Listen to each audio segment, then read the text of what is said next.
Notice anything different? Yeah, different lighting, different shirt, different day, but same material. We are in the Italian Gothic, and we had just moved into Florence, and now I want to look at some artworks that are being produced in Florence.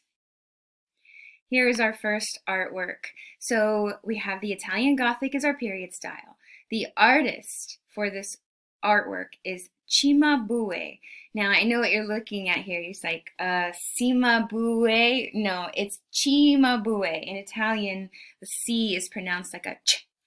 And the title of this artwork is Virgin and Child Enthroned.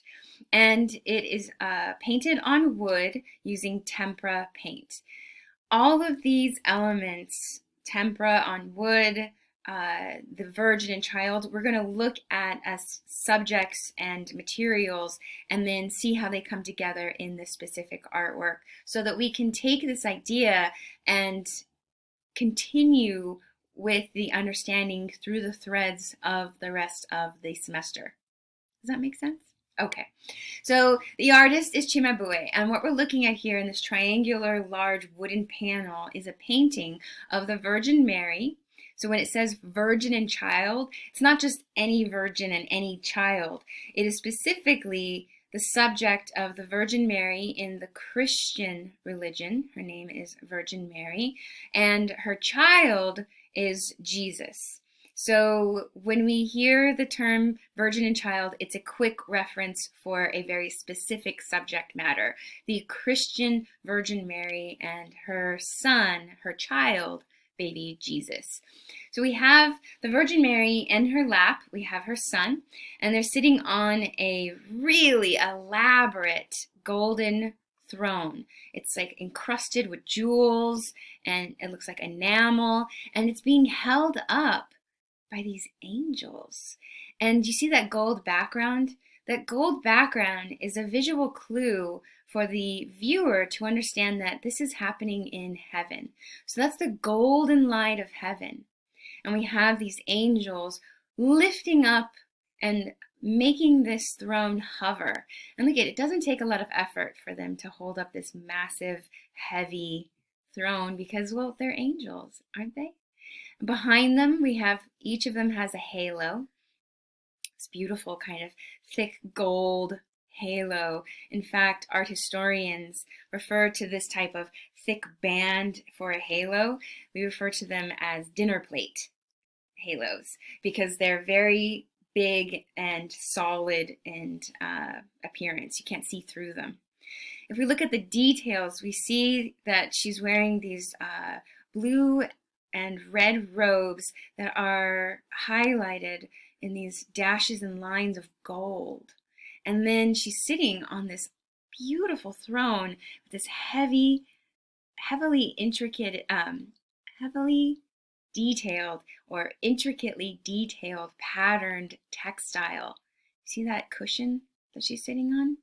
These are all small details that add to this overwhelming sense of presence here, as if these angels are really holding this figure and her son in this throne, and it's floating in the golden light of heaven. Now beneath the Virgin Mary and baby Jesus, we see these four men, and you can see how they're holding these scrolls that have these words written on them. This identifies them as prophets.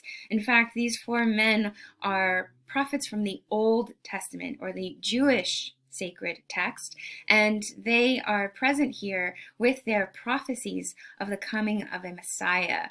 And so when we see them included in a portrait of the Virgin Mary and child, what we're supposed to associate is that these men are seeing or experiencing their visions, their prophecies of the coming of a Messiah. It's another visual way to connect the Jewish text of the Old Testament with the Christian text of the New Testament. So here we see the four elders and their prophecies written out on these scrolls. Just a heads up, if at any time in art you see an old man in a religious setting and he's holding some kind of a scroll, that's typically a clue that he's a prophet. And written on that scroll would be his prophecy. So that's what we're seeing here. We see four men holding their four scrolls. They are writing down their prophecies and looking up and seeing their visions. Now, this artwork was originally an altarpiece, which I will give you the definition for, but it was an altarpiece in a church in Florence. Now, it wasn't in that big, massive church I showed you in the previous video, the cathedral. That was under construction, but it was at this beautiful Italian Gothic church, Santa Trinita. The Santa Trinita is in Florence, and so the artwork that we are looking at here on your right was originally in this beautiful church. It has now been removed to the Uffizi Gallery, which is the major museum in Florence. So here it is as it stands in the Uffizi. Now, I include this because I think it's important for you to understand the size of these artworks and how they would have been experienced. The function, the purpose of the artwork has a lot to do with its size. What do I mean by that? Well, this artwork is 12 feet tall and 7 feet wide.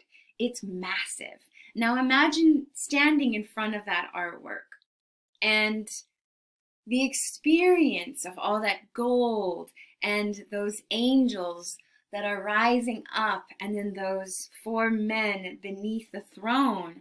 It would be a very different experience for you if it was only maybe 8 inches tall and 5 inches wide.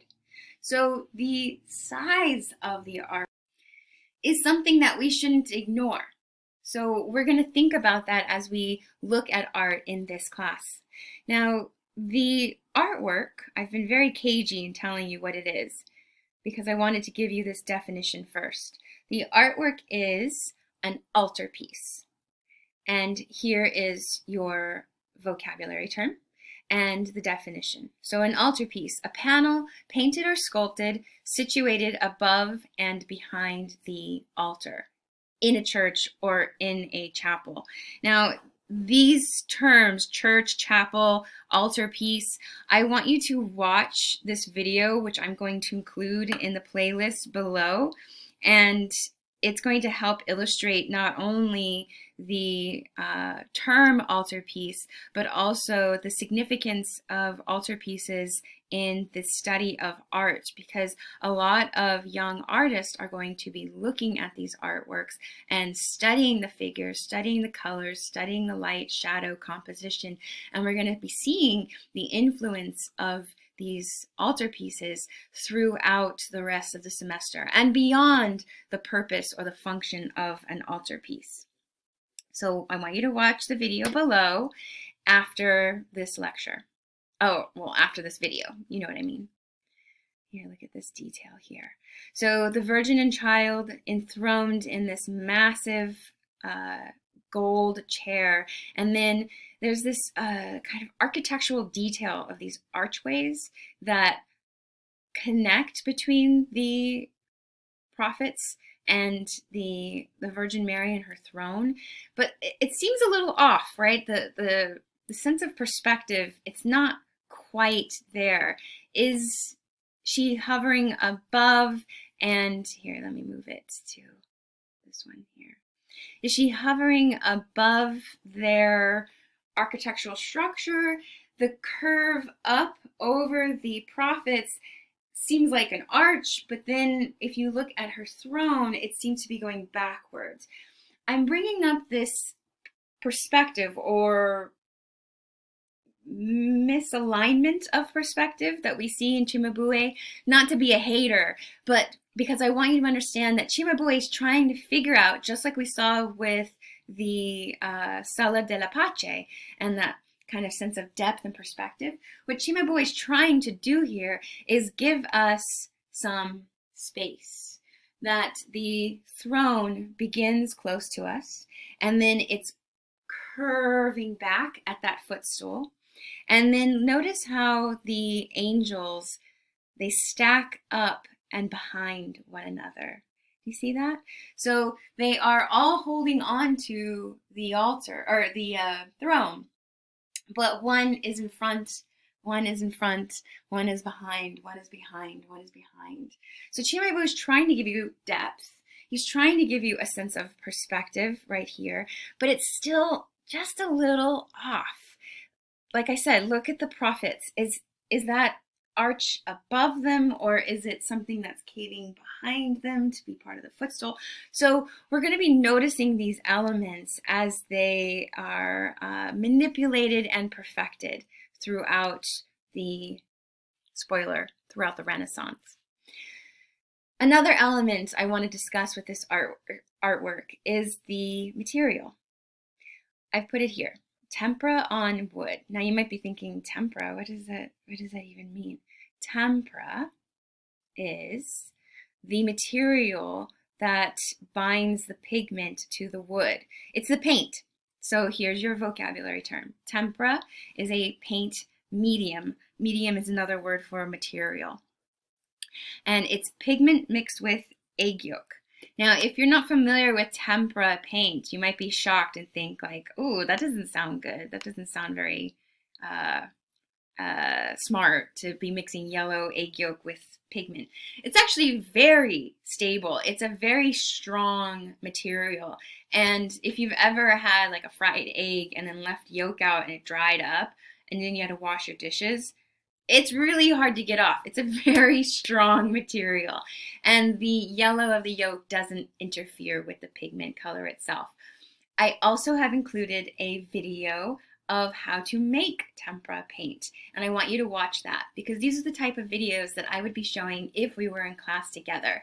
And I can't force you to watch the video, but I can put the link below or put the video below and encourage you to watch it because it's going to be helpful in understanding this type of painting material. I want you to watch, no, I need you, I'm requiring you to watch this video because it's going to be helpful as we continue through the rest of the semester and see how different painting materials will change the look of the artworks. Got it? So we have tempera on wood. So all the color that you're looking at here is made from tempera paint. But all the gold is straight up gold. It's thin sheets of gold that have been applied, glued to the wood panel. Now think about that. Think about the glitter of gold.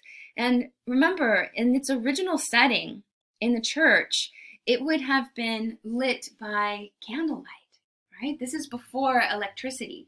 So with an open flame, I know you've played with fire before. Think about that open flame and how it dances and it moves and it flickers around. Now imagine candles around this 12-foot tall altarpiece.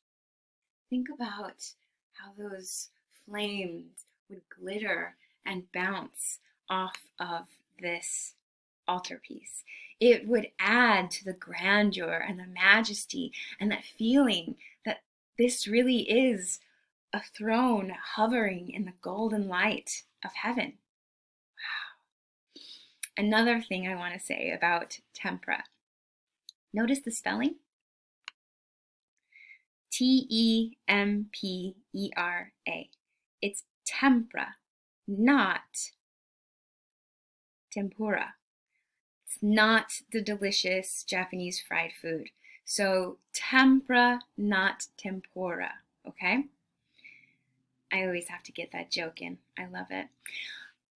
Our next video, we're going to continue with observations about depth and perspective and space.